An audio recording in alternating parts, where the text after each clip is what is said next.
Hello again, this is Ray Higdon, and today I'm covering emailing, what to do, what not to do, giving you some cool tips. We've emailed, I believe, every single day for over 4 years.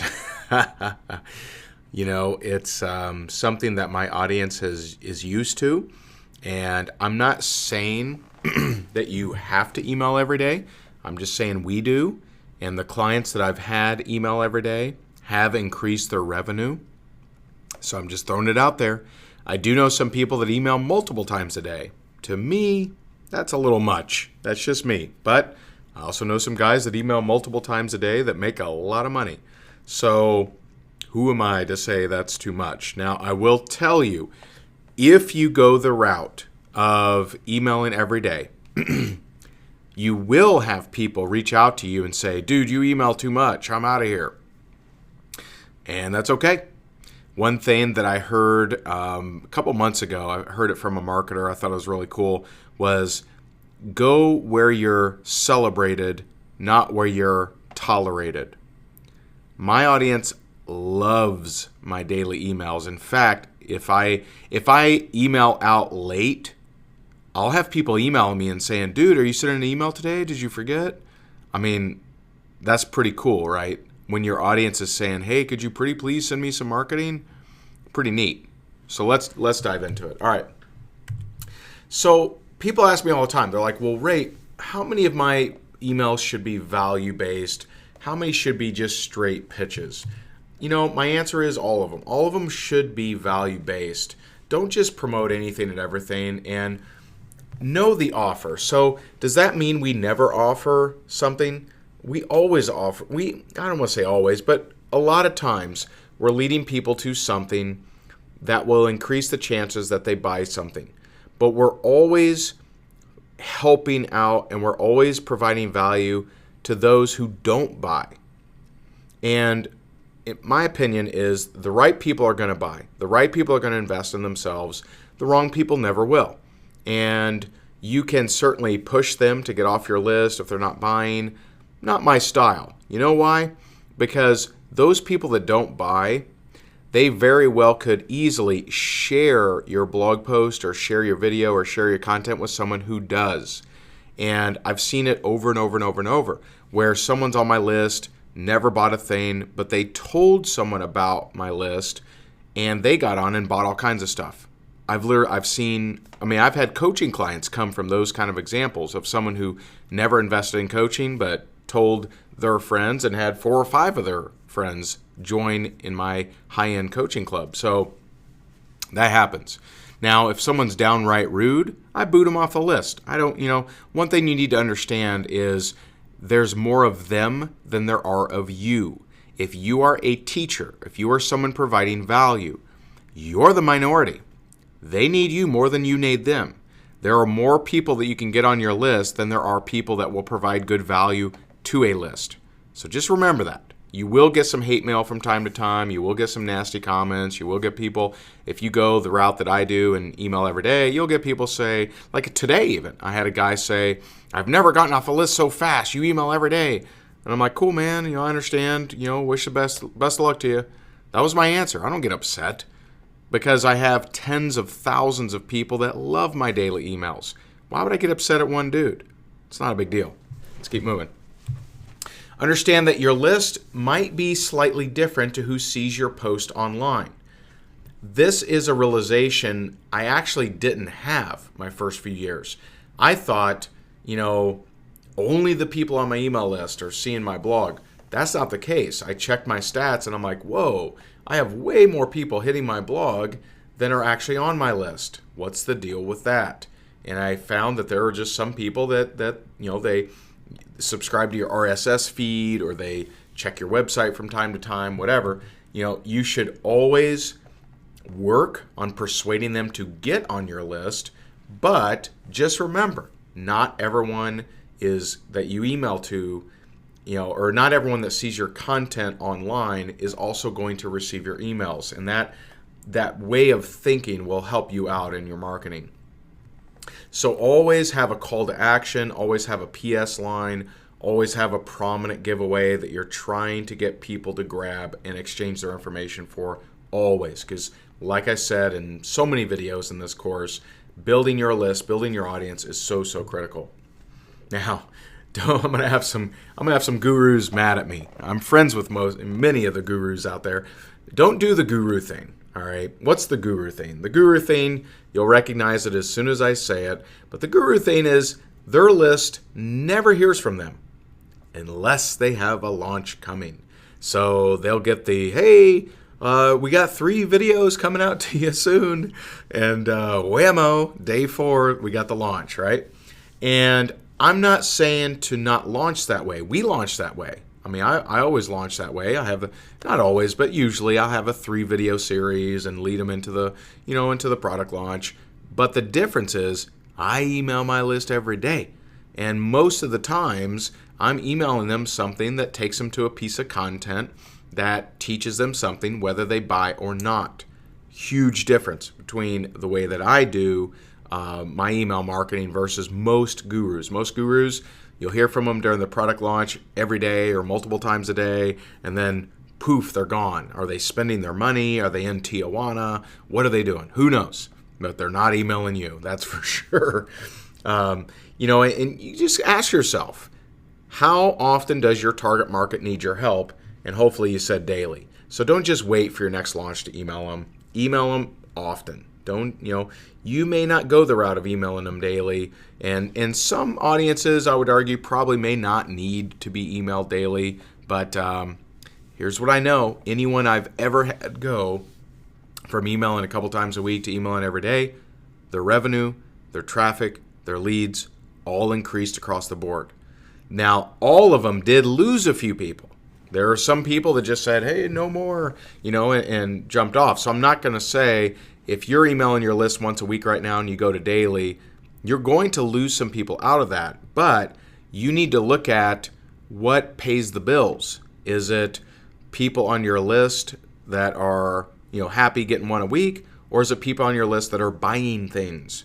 And hopefully you understand that it's those that buy things that are, putting your kids through college and helping you pay your bills. So some more suggestions for you. Get them to raise their hand more often than just push them to a sales page. And I've done this all kinds of different ways. I'm going to give you some examples. So, P.S. Reply back if you have any interest in working with me personally on a side project. See, there's no link there. It's kind of curious. Like, I wonder what this side project is, right? And, a lot of times I've seen big list gurus that come into something like network marketing and they think that sending their network marketing link to their list is going to get them a bunch of signups. It literally never will, ever. You need to cultivate that slice of audience that would have any interest in that. So don't blow it by sending out, I just joined this network marketing thing. And I know, many of you aren't in network marketing and, but you've probably seen gurus do that sort of thing. That doesn't work. Get segments of your audience to raise their hand, and then you segment them and send them appropriate links. But the sending the no link thing, it's a great idea, and I'm going to show you a really good example here in a second. P.S. We are rolling out a new product. Reply back if you'd like a sneak peek. Now, you could be more specific. You could say, we're rolling out a new product on blogging. Reply back if you'd like a sneak peek. We're rolling out a new product on affiliate marketing. We're rolling out a new product on whatever, fill in the blank, whatever it is that your niche is. We have a new plumbing product that'll cut your cost in half, right? Whatever niche you're in, you can come up with something that's appropriate to smack in there. Now, here's the no link. This is cool. This will be the email. Now, I've taught this to my mastermind clients. I've taught it to my coaching students. This will be the email to your list that gets more engagement than any other. And again, be sure not to send any links. So don't send, hey, connect with me on Facebook, or P.S., here's my Instagram. Don't send any link. None. Here it is. Just a quick email to see how I can best help you. Reply back with the number one struggle you are currently having, and I'll do my best to help.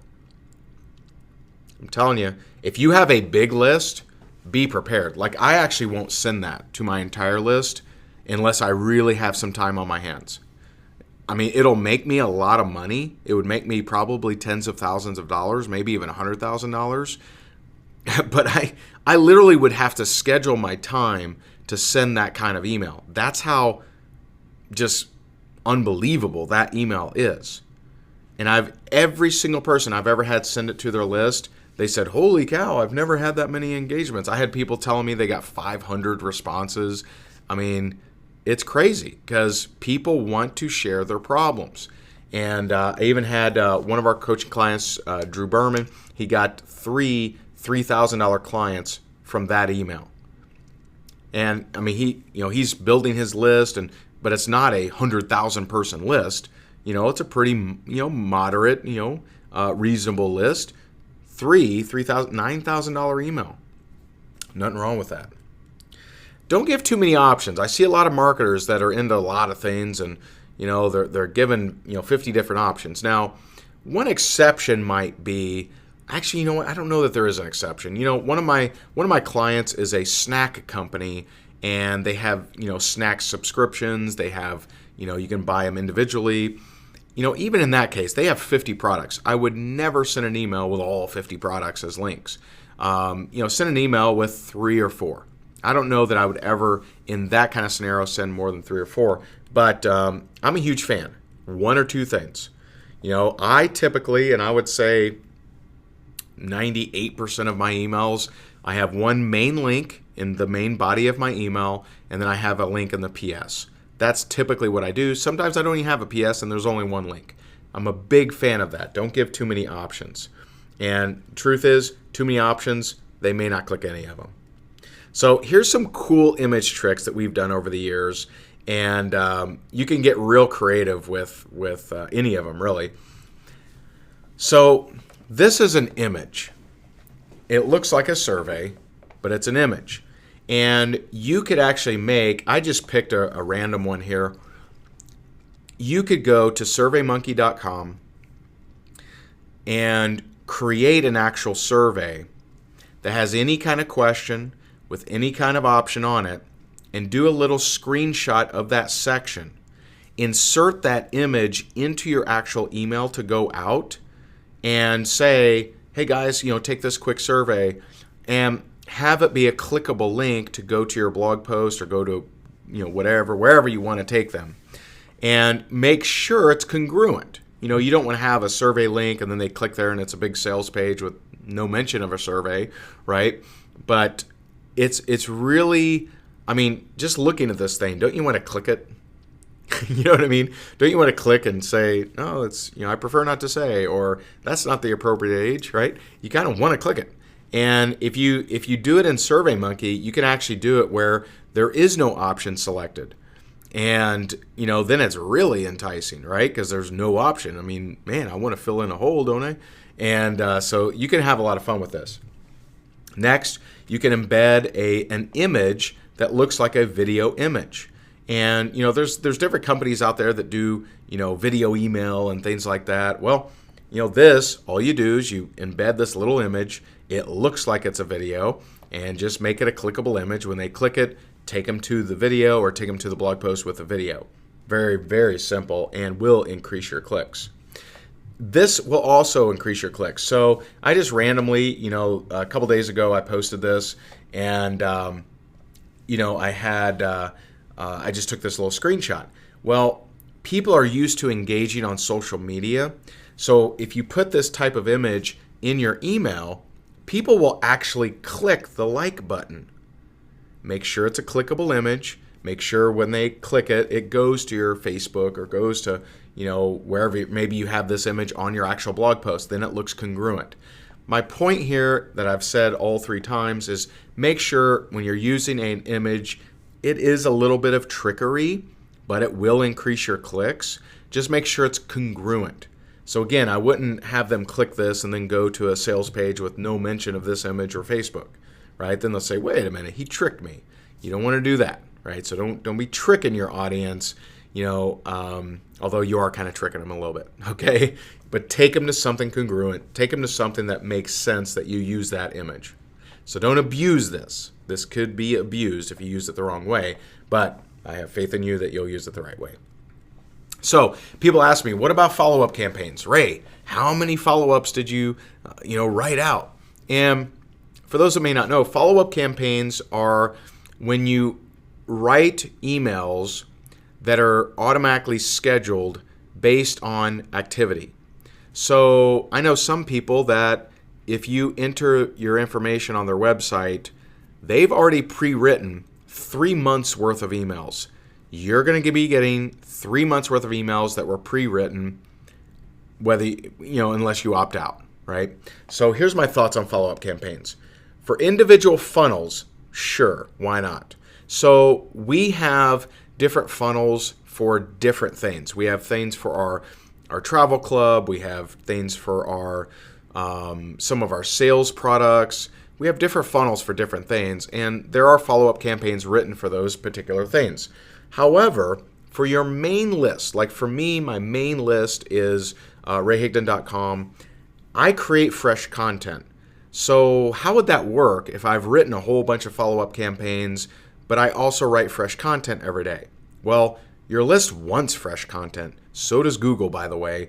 And so I don't have a lot of follow-up campaigns on my main list because I'm mainly sending broadcast, which I do, manually, right? By the way, a lot of big marketers do manual, blast broadcasts, if you will, and versus automated follow-ups. And as far as autoresponders, you do need one. And some people are like, Ray, I can't afford all these expensive things. You can't afford not to have an auto-responding service.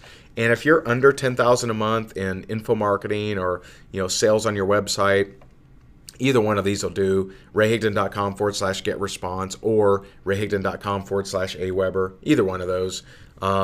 Just my suggestion is use follow-up sparingly if you blog consistently, if you create content consistently, and if you're following the 3-Minute Expert, you definitely need to be. You are, right?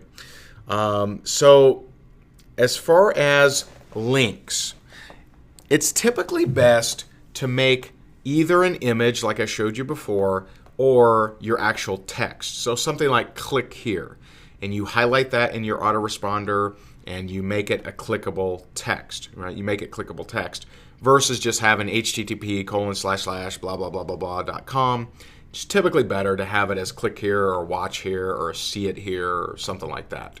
Encourage them to comment and share, but don't beg them or dictate to them. I hate seeing that. I see marketers that they're like, hey, I put a lot of time and effort into this, so make sure you comment. Who the hell are you to tell them to comment? Don't tell them to comment, and don't say, if you watch this and make sure you share with everyone you know or something. Don't be a dictator. No one likes that, all right? Instead, say things like this. Hey, if you get value, feel free to share. Hey, if you get value, consider sharing. Consider. Feel free to. If you get value. Those are all very persuasive but non-resistant raising phrases. So you always want to manage resistance. And if you're saying, hey, I put a lot of time into this, make sure you share it. People are like, who are you? Why? I'll share it if I want to. You'll actually make someone like me not want to share it. If you're telling me I got to share it, you're going to make me not want to share it. And that's exactly what I'll do. Email naturally. I've reviewed a lot of emails of some of my clients, and sometimes they go crazy and they hire a copywriter and every email is this really salesy long email. Email naturally. Every email doesn't have to be hardcore copy. And you don't have to write each email like a sales page. Think to yourself, would you want to get your emails? And if the answer is no, then maybe you should switch it up a little bit, okay? Be natural. Like on social media, take them on your journey, share pics and stories, etc. Don't ever go for long periods without emailing them. Pretend they are paying you a monthly fee. Now that is a huge suggestion, huge strategy. What if you envisioned that your email list was paying you for every email you ever sent them? What if you treated it that way? You see, I kind of do. I kind of treat it that way. I'm like, okay, if they were paying for this, would my body of work over the last 30 days via email, would it be worth something? And my answer is always yes. And, so pretend. What if they were paying to be on your email list? How would you treat them? You'd probably treat them different than you currently are. So just think, am I providing enough value to my email list? Would they want to tell their friends about being on my email list? And if the answer is no to any of those, we got some work to do. So there you go. I hope that this benefits you greatly. And just know, emailing it's one of our biggest money makers, because that's when we have the full attention of our list and our audience versus all the shenanigans that goes on in social media. Our email list is our absolute baby, so treat it accordingly. Take my suggestions, and you'll be on your way to just rocking it out.